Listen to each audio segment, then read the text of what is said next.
Daniel Padilla, may bago na umanong babae sa kanyang buhay. Ang buong detalye, alamin dito.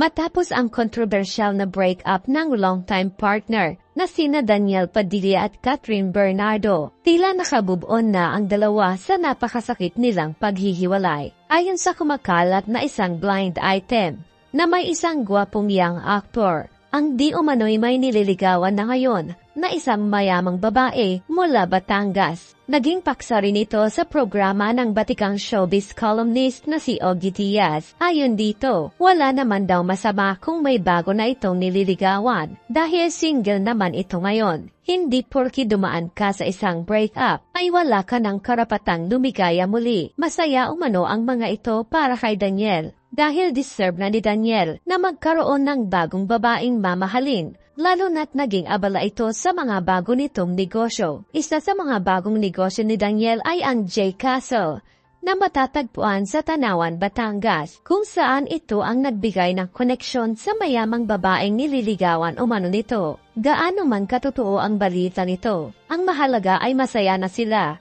sa kani-kanilang tinatahak na buhay. Nagsimula silang lumabas sa television series na Growing Up taong 2011. Mula noon, naging sunod-sunod ang kanilang mga projects at tinawag ang kanilang tambalan bilang Katngil, kung saan libu-libong fans ang sumuporta sa dalawa. Ibinahagi pa ni na Daniel at Catherine ang umano'y pangarap nilang kasal noong April 2020. Kung saan sinabi ni Daniel na baka magpapakasal ang mga ito pagkatapos ng 4 o 5 taon. Ngunit sa kabila ng mga masasaya nilang mga pangarap at sa 11 years nila bilang magkasintahan, hindi inaasahan ng karamihan na mauuwi din ang mga ito sa hiwalayan. Ano ang masasabi niyo sa usapin na ito? Magkomento lang sa ibaba at huwag kalimutang mag-subscribe para sa susunod pa nating mga bagong upload.